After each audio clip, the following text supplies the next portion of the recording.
जम्मू कश्मीर के श्रीनगर में मंगलवार सुबह बड़ा हादसा हो गया। स्कूली बच्चों को ले जा रही एक नाव श्रीनगर के बटवारा के पास झेलम नदी में पलट गई। सूचना मिलने पर प्रशासन ने बचाव दल को भेजा। जानकारी के अनुसार 12 लोगों को रेस्क्यू किया गया है, जिनमें से ज्यादातर बच्चे हैं। सभी को अस्पताल ले जाया गया है। हादसे में 3 बच्चे लापता है। तलाशी अभियान जारी है। लोकसभा चुनाव से पहले सुप्रीम कोर्ट ने चुनावी चंदे की स्कीम यानी इलेक्टोरल बॉन्ड को खत्म कर दिया है। प्रधानमंत्री नरेंद्र मोदी ने इलेक्टोरल बॉन्ड के मुद्दे पर बयान दिया है। उन्होंने कहा, इलेक्टोरल बॉन्ड के कारण आपको मनी ट्रेल का पता चल रहा है। किस कंपनी ने पैसा दिया, उन्होंने पैसे किसे दिया, पैसा कहां दिया, इन सवालों के जवाब मिल पा रहे हैं। इसलिए मैं कहता हूं कि जब विपक्षी दल ईमानदारी से सोचेंगे तो हर किसी को पछतावा होगा। बहुजन समाज पार्टी ने 11 उम्मीदवारों की 5वीं सूची जारी कर दी है। मैनपुरी सीट पर डिम्पल यादव के सामने अपना उम्मीदवार बदल दिया है। गाजीपुर से सपा प्रत्याशी और सांसद अफजाल अंसारी के सामने उमेश कुमार सिंह चुनाव लड़ेंगे। वाराणसी सीट से पीएम मोदी के सामने अतहर जमाल लारी को उतारा गया है। ओडिशा के जाजपुर में सोमवार को एक बड़ा हादसा हुआ है। यहाँ एक बस पुल से गिर गई। इस हादसे में 5 लोगों की मौत हो गई है। बताया जा रहा है कि ये बस पुरी से कोलकाता जा रही थी। इसी दौरान ये हादसा हुआ। वहीं बस पुल से गिर जाने के कारण एक महिला सहित कम से कम 5 लोगों की मौत हो गई और करीब 40 अन्य लोग घायल हो गए हैं।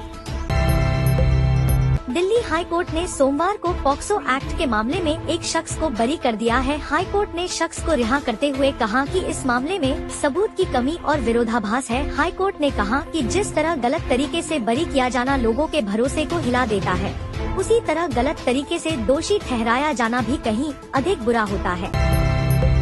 केरल में प्रधानमंत्री मोदी कांग्रेस नेता राहुल गांधी को आड़े हाथों लिया। उन्होंने नाम लिए बिना कहा कि कांग्रेस के एक बड़े नेता को यूपी में अपनी खानदानी सीट पर इज्जत बचाना मुश्किल हो गया है। उन्होंने कहा, कांग्रेस ने चुनाव जीतने के लिए उस संगठन से पॉलिटिकल बैकडोर से समझौता किया है।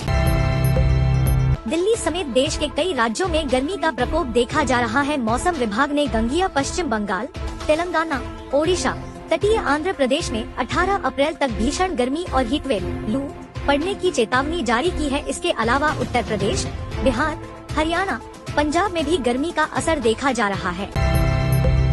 हफ्ते के लगातार दूसरे दिन शेयर बाजार लाल निशान पर खुला है। सेंसेक्स 504.10 अंक या 0.69% गिरने के बाद 72,895.68 स्तर पर खुला। निफ्टी भी 138.30 अंक या 0.62% गिरकर 22,134.20 पर खुला है। प्री ओपन की बात करें तो सेंसेक्स सुबह 9:08 पर 508 अंक के स्तर पर रहा है।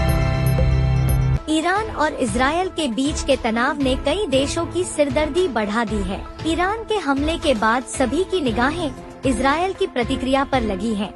लेकिन फिलहाल इजरायल के वॉर कैबिनेट ने इस तनाव को और बढ़ाने का कोई संकेत नहीं दिया है, जबकि हमले को विफल करने में मदद करने वाले सहयोगियों ने इजरायल से फिर भी सावधानी बरतने को कहा है।